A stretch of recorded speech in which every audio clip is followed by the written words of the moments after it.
Isabella Cruz stepped into the grand doors of the Monroe mansion, carrying her cleaning supplies, heart pounding with anticipation. The space was overwhelming.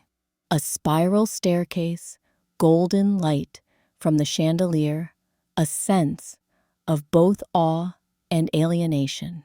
Suddenly, a piercing cry erupted from upstairs.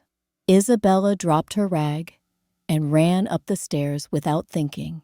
The sound grew more intense, tightening her chest with fear. The bedroom door was ajar, and the sight stopped her in her tracks. A little girl around 5 hands pressed tightly against her ears, face red from crying, banging her head lightly against the wall. Isabella thought of Paco, her younger brother, who had autism and instinctively knew what to do. She knelt on the floor, keeping a respectful distance, and softly began to sing a lullaby her grandmother used to sing to her as a child. At first, Sophie continued crying, but the gentle melody slowly seeped into her panic. After a few minutes, she lowered her hands and began to breathe evenly. Alexander Monroe appeared at the doorway, eyes wide with astonishment. No doctor specialist or experienced nanny had ever managed this. Isabella stood, bowing politely. "You are?" Alexander asked, his voice filled with disbelief. "Isabella Cruz, sir. Today is my first day working here," she replied simply. Yet, Alexander's eyes were filled with awe and gratitude. The next day, Isabella began establishing a gentle routine with Sophie. She arranged toys, introduced colors, and allowed Sophie to explore at her own pace.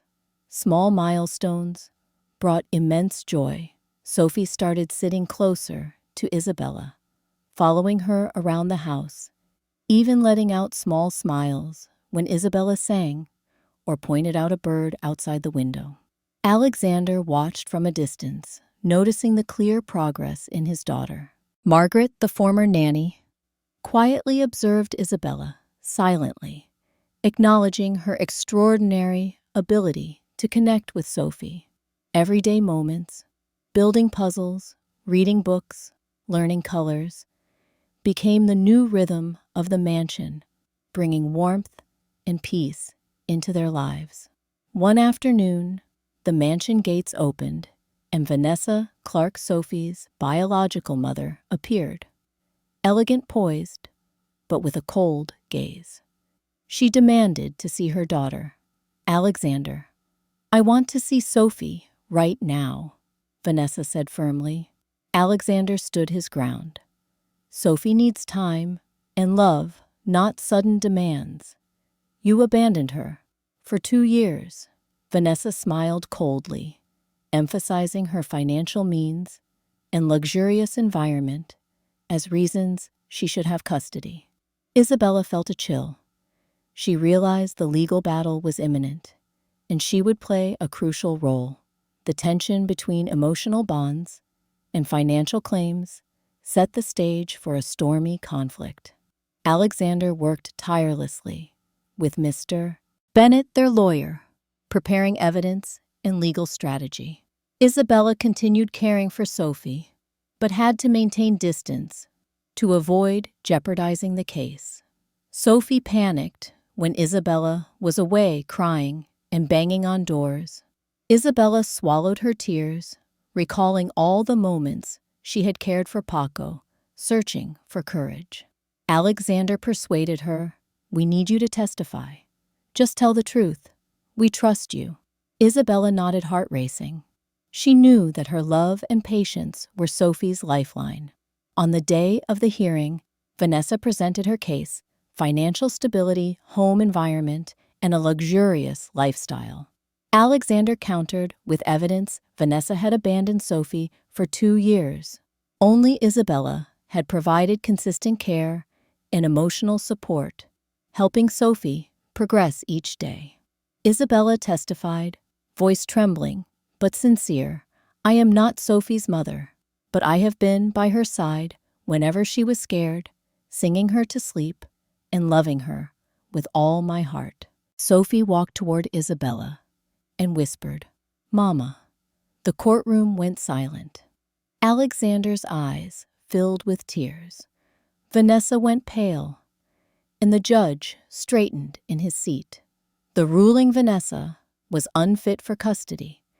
Alexander retained full guardianship, and Isabella remained an essential part of Sophie's life. The mansion returned to a peaceful rhythm. Sophie learned to speak simple words. "Daddy, Mama, I love you." Isabella continued her nightly lullabies. Alexander joined more in playtime cooking and spending quality time with Sophie and Isabella. The family shared ordinary yet joyful moments, meals together, afternoon games, laughter echoing through the mansion. Isabella and Alexander grew closer, forming a subtle bond built on respect and shared responsibility. Sophie's progress continued, forming short sentences, expressing emotions through words and actions. She drew a family picture and wrote clumsily, "My family." Alexander and Isabella embraced her, tears streaming down their faces. Isabella whispered, "Mama will always be here for you." All previous tensions, fears, and legal pressures faded. The small family under the vast mansion lived in love and peace. Everyday routines, lullabies, play reading, became the rhythm of their happy home.